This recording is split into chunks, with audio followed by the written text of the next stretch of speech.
Hi, my name is Vance Farina with Eclipse Golf Performance. Today we're going to take a look at the right hip in the backswing. In previous YouTube live video, we took a look at the hips in general, the whole hip and pelvic complex, and what happened through the backswing, through impact, through the follow through and finish. Those videos I think have good content, but they're long, and if you're anything like me, anything that's more than 10 minutes, I'm not going to watch. There's some detail in those videos that I will not cover here, and if you're a detail person, it might be worth taking a look at. But we're going to try to make these more short and to the point and concise. So what we're going to take a look at is starting with right hip, or trail side, I should say trail side leg in the backswing. If you're a lefty, obviously it's going to be your left. And then in another video, we'll look at the lead leg in the backswing. And now we're going to look at the trail side leg in the follow through and finish, and the same thing with the lead leg follow through finish. So today we are going to take a look at the three motions that actually create loading in this hip to give you that powerful load to explode. So within human motion, the hip actually has 6 motions it can create. Out of the 6, 3 of them help load all these muscles and connective tissue fascia to put it in a powerful position. And in golf, all 3 of those are expressed. So let's start with the first one. The first one is called flexion. And flexion is nothing more than the ability of the hip to bend forward. Now I can create flexion in a few different manners. One, as I just did, this is pure hip flexion.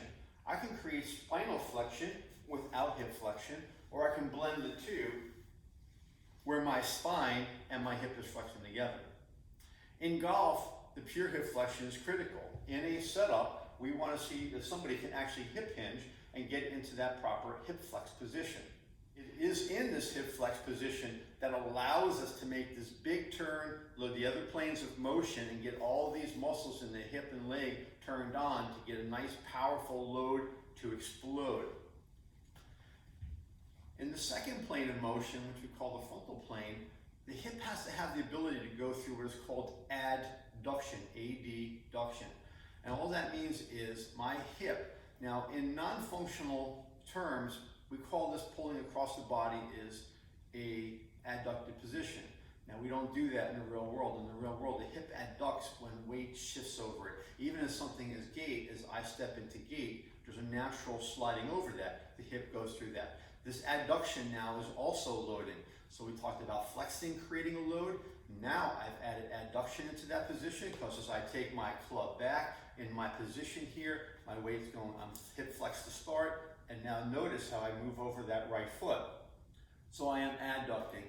The third, and maybe the most powerful of the 3, is what we call hip internal rotation. And all that means is that if you have that big hip socket in the pelvis, it's turning in.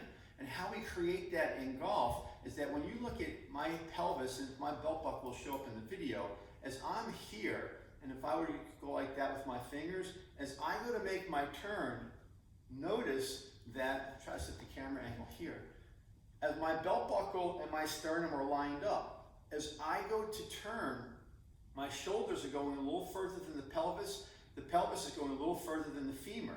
So as I come here, I'm going to have, again, I'll set my hands on this, belt buckle to here, and as I start turning, this belt buckle is going to close the gap between the femur and the belt buckle. So we're closing that in, we're internally rotating it. So in our golf swing, we have all 3 going on. I set up in my good hip hinge position. As I go to make my turn, I'm starting flexed. I'm staying in this flex position as my weight's moving over.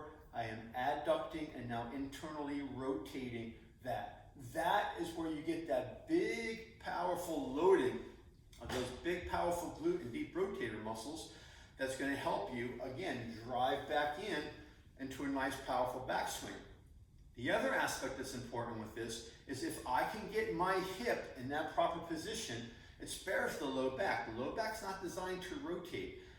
The hips are designed to rotate a lot, and the mid-back thoracic also, as well. But the lumbar not so much. So if the hip doesn't go through all these motions we're just talking about, it oftentimes can have a troubling effect up on the lumbar spine. Now, as we know what those positions are, let's find a couple ways that we can stretch them, and let's find a couple ways we can strengthen them. Very simple manner what I use for my assessment tool to watch how well people can go through this flexion, adduction, and internal rotation are just wonderful tools, one, to mobilize it, and two, to strengthen it. So what we're gonna do is this. Again, I'm gonna turn back toward the camera onto the angle here, and I am going to take my arms, I'm going to set them here, and as I bring my right foot behind me, I am going to take my hands and I'm going to drive them to the ground. Now I'm going to let my whole body drive, so there might be a little bit of spinal flexion in there, but I could also limit that into just a hip. So what I'm going to do from this position, as I step back, I drop in. As I come back up, and the camera will show this one a little bit better. As I come through here, I step. And again, you can see I am getting that really nice hip flexion here, and I'm keeping the pelvis in this position, and I can drive it. So I can alternate back and forth on my legs, or if it's just easier, I can drive that one leg. I can now turn it to strengthening. And the simple way of doing the strengthening is really technically using very similar drills. So I can come back, we'll turn back into the flexion. So from this position here, I'm going to just take my back leg, I'm going to reach it back, I'm going to tap the ground, come out of it. And as I get more comfortable, I can go a little further. I can now add my arms.